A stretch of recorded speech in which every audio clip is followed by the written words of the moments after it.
ಜಿಹಾದ್ಗೆ ಹೆದರಿ ಬಾಲಕಿಯೊಬ್ಬರು ಆತ್ಮಹತ್ಯೆಗೆ ಶರಣಾಗಿರುವಂತಹ ಸುದ್ದಿ. ಮುಸ್ಲಿಂ ಯುವಕನ ಕಿರುಕುಳ ತಾಳೋಕಾಗದೆ ಅಪ್ರಾಪ್ತೆ ಆತ್ಮಹತ್ಯೆ ಮಾಡ್ಕೊಂಡಿದ್ದಾಳೆ. ಧಾರವಾಡದ ಗರಗಾ ಪೊಲೀಸ್ ಠಾಣಾ ವ್ಯಾಪ್ತಿಯಲ್ಲಿ ಇಂಥ ಒಂದು ಘಟನೆ ನಡೆದಿರುವಂತದ್ದು. ಧಾರವಾಡದಲ್ಲಿ ಲವ್ ಜಿಹಾದ್ಗೆ ಹೆದರಿ ಬಾಲಕಿ ಸೂಸೈಡ್ ಮಾಡ್ಕೊಂಡ್ಲಾ ಅನ್ನುವಂತ ಪ್ರಶ್ನೆ. ಮುಸ್ಲಿಂ ಯುವಕನ ಕಿರುಕುಳ ತಾಳೋಕಾಗದೆ ಅಪ್ರಾಪ್ತೆ ಆತ್ಮಹತ್ಯೆ ಮಾಡ್ಕೊಂಡಿದ್ದಾಳೆ. ಧಾರವಾಡದ ಗರಗಾ ಪೊಲೀಸ್ ಠಾಣಾ ವ್ಯಾಪ್ತಿಯಲ್ಲಿ ಈ ಒಂದು ಘಟನೆ ನಡೆದಿದೆ. ಮೇ 8ರಂದು ಆತ್ಮಹತ್ಯೆ ಮಾಡಿಕೊಂಡಿರುವಂತದ್ದು ಅಪ್ರಾಪ್ತೆಗೆ ಬುರ್ಕಾ ಹಾಕಿಸಿ ಮುಸ್ಲಿಂ ಯುವಕ ಸುತ್ತಾಡ್ತಾ ಇದ್ದಂತೆ. ಬುರ್ಕಾ ಧರಿಸಿ ಸುತ್ತಾಡುವಾಗಲೇ ಪೋಷಕರಿಗೆ ಸಿಕ್ಕಿ ಬೀಳ್ತಾಳೆ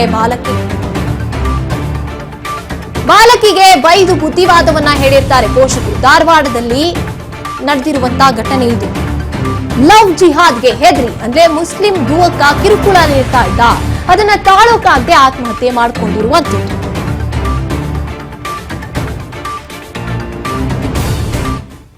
ಮೇ 8ನೇ ತಾರೀಕು ನಡೆದಿರುವಂತ ಆತ್ಮಹತ್ಯೆ ಪ್ರಕರಣ. ಅದು ಯಾಕೆ ಅನ್ನುವಂಥದ್ದು ಇವಾಗ ಗೊತ್ತಾಗ್ತಾ ಇದೆ. ಮುಸ್ಲಿಂ ಯುವಕ ಪ್ರೀತಿ ಮಾಡ್ತಾ ಇದ್ರು ಇಬ್ರು ಕೂಡ. ಏನೋ ಆತ ಬುರ್ಕಾ ಹಾಕಿಸ್ಕೊಂಡು ಆಕೆನ ಓಡಾಡಿಸ್ತಾ ಇದ್ದ, ಅಲ್ಲಿ ಇಲ್ಲಿ ಕರ್ಕೊಂಡು ಹೋಗಿ ಬರೋದು ಮಾಡ್ತಾ ಇದ್ದ. ಆಗ ಪೋಷಕರ ಕಣ್ಣಿಗೆ ಬೀಳ್ತಾಳೆ. ಆಗ ಪೋಷಕರು ಬುದ್ಧಿ ಹೇಳಿರ್ತಾರೆ. ಅದಾದ ನಂತರದಲ್ಲಿ ಇವನ ಹುಚ್ಚಾಟ ಅಥವಾ ಏನು ಪೀಡಿಸುವಂಥದ್ದು, ನೀ ನನಗೆ ಬೇಕು ಅನ್ನುವಂಥದ್ದು ಹೆಚ್ಚಾಗುತ್ತೆ.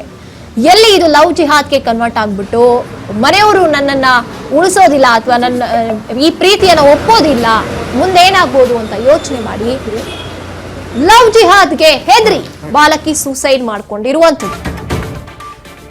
ಬುದ್ಧಿವಾದ ಹೇಳ್ತಾರೆ. ಅದಾದ್ಮೇಲೆ ನಹೀಂ ಸಹವಾಸದಿಂದ ಬಾಲಕಿ ದೂರ ಉಳ್ಕೊಂಡಿರ್ತಾಳೆ. ಇಷ್ಟಾದ್ರೂ ಕೂಡ ಅಪ್ರಾಪ್ತೆಯೊಂದಿಗಿನ ಸಹವಾಸವನ್ನ ಈ ಕಿಡಿಗೇಡಿ ಬಿಟ್ಟಿರೋದಿಲ್ಲ. ಅಪ್ರಾಪ್ತೆಗೆ ಮೊಬೈಲ್ ಕೊಡಿಸಿ ಚಾಟಿಂಗ್ ಮಾಡೋದು, ವಿಡಿಯೋ ಕಾಲ್ ಮಾಡೋದು. ಅದಾದ್ಮೇಲೆ ಅಪ್ರಾಪ್ತ ಬಾಲಕಿ ಬುರ್ಕಾ ಧರಿಸಿರುವಂತ ಫೋಟೋನ ಅವನು ವೈರಲ್ ಮಾಡ್ತಾನೆ. ಇದರಿಂದ ಆತಂಕಕ್ಕೀಡಾಗ್ತಾಳೆ. ಆತ್ಮಹತ್ಯೆ ಮಾಡ್ಕೊಂಡಿರುವಂತದ್ದು ಬಾಲಕಿ. ಸದ್ಯ ನಹೀಂ ವಿರುದ್ಧ ದೂರನ್ನ ಪೋಷಕರು ದಾಖಲಿಸಿದ್ದಾರೆ. ಪೋಕ್ಸೋ ಆತ್ಮಹತ್ಯೆಗೆ ಪ್ರಚೋದನೆ ಮಾಡಿರುವಂತಹ ಕಾಯ್ದೆ ಅಡಿಯಲ್ಲಿ ಕೇಸನ್ನು ದಾಖಲಿಸಲಾಗಿದೆ. ಇನ್ನು ಪ್ರಕರಣ ದಾಖಲಾಗಿ ತಿಂಗಳು ಕಳೆಯುತ್ತೆ, ಆದ್ರೂ ಕೂಡ ಆರೋಪಿಯ ಬಂಧನ ಆಗಿಲ್ಲ. ಪೋಷಕರ ಆರೋಪ ಇದು. ಹುಡುಗನ್ ಫೋನ್ ಸೀಸ್ ಮಾಡ್ಬೇಕಿತ್ತು, FIR ಆಗಿದೆ. ಆದ್ರೂ ಕೂಡ ಹುಡುಗನ್ ಫೋನ್ ಸೀಸ್ ಮಾಡ್ಬೇಕಿತ್ತು, ಮತ್ತೆ ಹುಡುಗನ್ ಅರೆಸ್ಟ್ ಮಾಡ್ಬೇಕಿತ್ತು, ಕಸ್ಟಡಿಗೆ ತಗೋಬೇಕಿತ್ತು. ಇನ್ನೂವರೆಗೆ ಯಾವ್ದು ಕೆಲಸ ಆಗಿಲ್ಲ. ಪೊಲೀಸರಿಗೆ ಏನಾದ್ರು ಮುಚ್ಚ ಹಾಕುವಂತ ಕೆಲಸ ಮಾಡ್ತಿದ್ದಾರೆ ಏನೋ ಅಂತ ನಮಗ ಸುದ್ದಿ ಬರ್ತಾ ಇದೆ. 8ನೇ ತಾರೀಕಿಗೆ ಸುಸೈಡ್ ಮಾಡ್ಕೊಂಡಿದ್ದಾಳೆ. ಅವತ್ತಿನಿಂದ ಇವತ್ತಿನವರೆಗೂ ಹುಡುಗನ್ ಫೋನ್ ಬಂದಿಲ್ಲ. ಆ ನಂಬರ್ಗೆ ಹುಡುಗನ್ ಫೋನ್ ಬಂದಿಲ್ಲ. ಅಂದ್ರೆ ನಮ್ದೇನಂದ್ರೆ ಆ ಹುಡುಗ ಒಂದ್ ವೇಳೆ ಅವಳನ್ನ ಅಷ್ಟೇ ಅಲ್ಲದೆ ಮತ್ತೆ ಬೇರೆ ಬೇರೆ ಹುಡುಗಿಯನ್ನು ಬಳಸ್ಕೊಂಡಿದ್ದಾನೆ. ಆ ಫೋನ್ ಸೀಸ್ ಮಾಡಿದ್ರೆ ಆ ಹುಡುಗಂದು ಏನನ್ನೋದು ಗೊತ್ತಾಗುತ್ತೆ. ಮತ್ತೆ ಇದೊಂದು ಟಿಮ್ ಇದೆ, ದಯವಿಟ್ಟು ಹೇಳ್ತೀನಿ. ಆ ಹುಡುಗಿಗೆ ಇಬ್ರು ಹುಡುಗರು ಬಳಸ್ಕೊಂಡಿದ್ದಾರೆ. ನಮ್ಮ ಫೋಟೋ ಸಮೇತ ನಮ್ಮ ಹತ್ರ ಇದೆ, ಅದು ಸಾಕ್ಷಿ ಪ್ರೂಫ್ ಸಮೇತ ಕೊಡ್ತೀನಿ. ಹುಡುಗಿ ವಿಷಯದ ಗುಳಿಗೆ ತಗೊಂಡು ಸುಸೈಡ್ ಮಾಡ್ಕೊಂಡು ಸತ್ತೋಗಿದ್ದಾಳೆ.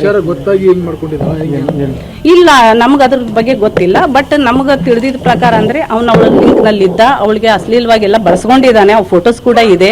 ಮತ್ತೆ ಅವಳಿಗೆ ಬುರ್ಕಾ ಹಾಕ ಅಂದ್ರೆ ಏನ್ರಿ ಇದು, ಒಂದು 17 ವಯಸ್ಸಿನ ಹುಡುಗಿಗೆ ಸಾಯಕ್ ಅವನೇ ಕಾರಣ ರೀ. ಅವ್ನ್ ಏನ್ ಕಿರುಕುಳ ಕೊಟ್ಟಿದ್ದಾನದು ಏನ್ ಗೊತ್ತಿ. ಯಾಕಂದ್ರೆ ತಂದೆ ತಾಯಿ ಅಗ್ದಿ ಕೇವಲ ಬಡವರು. ಅವ್ರು ಬೆಳಿಗ್ಗೆ ಹೋದ್ರೆ ಒಮ್ಮೆ ರಾತ್ರಿ ಬರ್ತಾರ. ಅವರು ನೆಲ ಸಿಕ್ಕರೆ ಬಂಗಾರ ಮಲಿಗ್ ಬಿಡ್ತಾರ ಅವರು. ಆ ಸಮಯದಲ್ಲಿ ಇವ್ರು ರಾತ್ರಿ ಎಲ್ಲ ಅವ್ನ ಜೋಡಿ ಕಾಂಟ್ಯಾಕ್ಟ್ ನಲ್ಲಿ ಮಾತಾಡೋದು, ಚಾಟಿಂಗ್ ಮಾಡೋದು ಎಲ್ಲ ಆಗಿದೆ ಇದೆಲ್ಲ ಫೋನಲ್ಲಿ.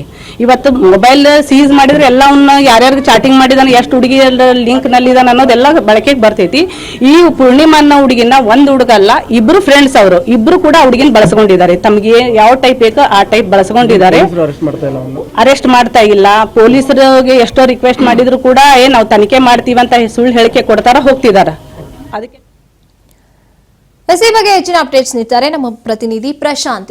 ಪ್ರಶಾಂತ್, ಇದನ್ನ ನೋಡ್ತಾ ಹೋದಾಗ FIR ಆದ್ರೂ ಕೂಡ ಪೊಲೀಸ್ ಯಾಕೇನೋ ಆಕ್ಷನ್ ತಗೊಂಡಿಲ್ಲ ಅಂದಾಗ ಪೊಲೀಸರು ಏನಾದ್ರೂ ರಕ್ಷಣೆ ಮಾಡ್ತಾ ಇದ್ದಾರಾ ಹುಡುಗನಿಗೆ ಅನ್ನುವಂತ ಪ್ರಶ್ನೆ ಮೂಡುತ್ತೆ. ಏನಾಗ್ತಾ ಇದೆ ಈ ಕೇಸ್ ನಲ್ಲಿ ಅಂತ? ಗಾಯತ್ರಿ, ಏನಂತಂದ್ರೆ ಈ ಗರಗ ಗ್ರಾಮದ ಈ ಘಟನೆ ಮೇ ತಿಂಗಳಲ್ಲಿ ಈ ಘಟನೆ ಆಗಿರ್ತಂಥದ್ದು. ಅಪ್ರಾಪ್ತ ಬಾಲಿಕೆ ಮೇ 8ನೇ ತಾರೀಕಿಗೆ ಸುಸೈಡ್ ಅನ್ನು ಮಾಡ್ಕೋತಾಳೆ. ಮತ್ತೆ ಅಲ್ಲಿ ಅವರ ಪೋಷಕರು ಕೂಡ ಹೋಗಿ ಗರಗ ಠಾಣೆಯ ಮೆಟ್ಟಿಲಿಗೆ ಏರ್ತಕ್ಕಂಥದ್ದು, ಮತ್ತೆ ಅವನನ್ನ ಬಂಧಿಸ್ಲಿಕ್ಕೆ ಒತ್ತಡವನ್ನು ಕೂಡ ಹಾಕಿದಂಥದ್ದು. ಆದ್ರೆ ಇಲ್ಲಿವರೆಗೂ ಕೂಡ ಮೇ ತಿಂಗಳಲ್ಲಿ 8ನೇ ತಾರೀಕಿಗೆ ಈ ಘಟನೆ ಆದ್ರೂ ಕೂಡ ಇಲ್ಲಿವರೆಗೆ ಗರಗ ಠಾಣೆ ಈ ಠಾಣೆ ಪೊಲೀಸ್ ಇನ್ಸ್ಪೆಕ್ಟರ್ ಆಗಿರ್ಬೋದು, ಸಿಬ್ಬಂದಿಗಳಾಗಬಾರ್ದು, ಆ ಯುವಕನ ಇಲ್ಲೂ ಕೂಡ ಬಂಧಿಸಿಲ್ಲ. ಹೀಗಾಗಿ ಅವರ ಪೋಷಕರ ಸಾಮಾನ್ಯವಾಗಿ ಆಕ್ರೋಶವನ್ನು ವ್ಯಕ್ತಪಡಿಸಿರುವಂಥದ್ದು. ಅಲ್ಲಿ ಗ್ರಾಮಸ್ಥರು ಕೂಡ ಗೃಹ ಸ್ಟೇಷನ್ಗೆ ಹೋಗ್ಬಿಟ್ಟು ಪ್ರತಿಭಟನೆ ಕೂಡ ಮಾಡ್ತಿರ್ತಕ್ಕಂಥದ್ದು. ಒಟ್ಟಾರೆಯಾಗಿ ಏನಂತಂದ್ರೆ ಈ ಅಪ್ರಾಪ್ತ ಬಾಲಕಿಗೆ ಈ ನಯೀಂ ಬೇಗ್ ಅಂತ ಏನು ಹುಡುಗ ದುರ್ಬಳಕೆ ಮಾಡ್ಕೊಂಡಿರ್ತಾನೆ, ಅವನನ್ನು ಇನ್ನೂ ಕೂಡ ಅರೆಸ್ಟ್ ಮಾಡಿಲ್ಲ. ಹೀಗಾಗಿ ಇನ್ನಾದ್ರೂ ಕೂಡ ಆ ಪೋಷಕರಿಗೆ ನ್ಯಾಯವನ್ನು ದೊರಕಿಸ್ಕೊಡ್ತಾರ ಅಂತ ಕಾಲ್ ನೋಡ್ಬೇಕಾಗಿದೆ ಗಾಯತ್ರಿ. ಮಾಹಿತಿಗಾಗಿ ನಾವಿಲ್ಲಿ ನೋಡ್ತಾ ಹೋದಾಗ ಪೊಲೀಸರ ನಿರ್ಲಕ್ಷ್ಯ ಇಲ್ಲಿ ಎದ್ದು ಕಾಣಿಸ್ತಾ ಇದೆ. ಒಂದು ಹುಡುಗಿ ಜೀವ ಅನ್ನುವಂಥದ್ದು ಇವರಿಗೆ ಎಲ್ಲ ಸಾಮಾನ್ಯ ಆಗ್ಬಿಟ್ಟಿದ್ಯಾ? ಹಾಗಿದ್ರೆ ಪೊಲೀಸರು ಈ ತರ ವಿಚಾರಗಳನ್ನ ಯಾಕೆ ಕನ್ಸಿಡರ್ ಮಾಡ್ತಾ ಇಲ್ಲ ಸೀರಿಯಸ್ ಅಂತ ಅನ್ನುವಂಥ ಪ್ರಶ್ನೆ ಮೂಡುತ್ತೆ. ಯಾಕೆ ಆರೋಪಿಗೆ ಶಿಕ್ಷೆ ಆಗೋದರಲ್ಲಿ ಡಿಲೇ ಆಗ್ತಿದೆ? ಈ ತರದ ಕೇಸ್ಗಳು ಏನಿದೆ, ಇವರಿಗೆ ಏನ್ ಅನ್ಕೊಂಡಿದ್ದಾರೆ ಇವರು? ಒಂದು ಜೀವ, ಒಂದು ಹೆಣ್ಮಗು 17 ವರ್ಷ, ಯಾಕೆ ಈ ರೀತಿಯಾಗಿ ಮಾಡ್ತಾ ಇದ್ದಾರೆ? ಮಾಡ್ರಿ ಅಷ್ಟೇ, ಅವ್ನು ಮಾಡಬೇಕ ಮಾಡು ಮಟನು ನಾವು ಸದ್ಯಕ್ಕೆ ನಾವು ಓಡಾವ್ರನ್ನ ಊರಾಗ ಬೆಟ್ಟಿಗೆ ಇರ್ತಾನ್ರಿ ಅವ, ಬೆಟ್ಟಿಗೆ ಇರ್ತಾನು. ಬಂದ್ ಇಲ್ಲಿ ಸರಿಯಾದ ಅಂಗಡಿಗೆ ಬಂದ್ ಹೋಗಿರ್ತಾನ್ರಿ ಅವ, ಬಂದ್ರು ಹೋಗ್ಕಂಡ್ರಿ ಅವ. ಟೈಮ್ ಬೇ ಅಂತ ನಮ್ಗ ಮಾತಾಡಕ್ ಬರ್ಲ್ರಿ. ಪೊಲೀಸರು ಹಿಡಿದು ಹೊರ ಹಾಕ್ತೇವೆ ಅಂತಾರ್ರಿ, ಅವ್ರ ಹಿಡಿದು ಹೊರ ಹಾಕ್ತೇವೆ ಅಂತಾರ. ಇನ್ನೂ ಹಿಡಿದು ಹಾಕಿಲ್ಲ, ಹಾಕತ್ತೇವೆ ಅಂತಾರೋ ಇನ್ನೂ ಹಾಕಿಲ್ಲ. ಹೌದೌದ್ರಿ, ಅದು ಅವ್ರಿಗೆ ಗೊತ್ತಾಯ್ಕೆಸ ಆತ್ಮಹತ್ಯೆ ಮಾಡ್ಕೊಂಡ್ರಿ. ಇಲ್ಲ ಆತ್ಮಹತ್ಯೆ ಅಂದ್ರೆ ಹೆಂಗ್ರಿ, ಅವರು ಕಿರ್ಕಳ ಕೊಟ್ಟನ್ರಿ ನಾವಲ್ಲಿ ಹುಡುಗ ಫೋನ್ಯಾಗ ಕಿರ್ಕಳ ಕೊಟ್ಟಗುಲ್ಲ ಅಂತಂದ್ರೆ ಹುಡುಗಿ ದಿವಸ ಹಳುದು ಕರುದು ಮಾಡಾಕೈತದ.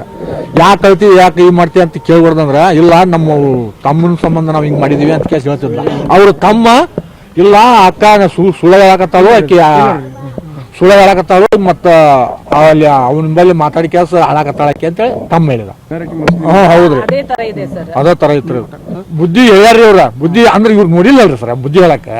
ಇವ್ರು ರಾತ್ರಿ ಮಾತಾಡೋರು ದುಡಿಯಾಕ ಹೋಗಿ ಬಂದ್ ಕೆಲಸ ಅವ್ರು ಮಕ್ಕಳ ಅವ್ರ ಪಾಪ ಬೇಸರು ಹೋಯ್ತೆ. ನಮ್ ಕೈಯಾಗ ಹಿರಿಯರ ಕೈಯಾಗೂ ಸಿಕ್ಕಾರ್ರಿ, ಹಿರಿಯರ ಕೈಯಾಗ ಸಿಕ್ಕಾಗ ನಾವು ಪೊಲೀಸ್ ಸ್ಟೇಷನ್ಗೆ ಹೋಗಿ ಅದ್ರ ಮಾಡಿದ್ರು. ನಾವು ಅರೆಸ್ಟ್ ಮಾಡಿಲ್ಲ, ಅವ್ನ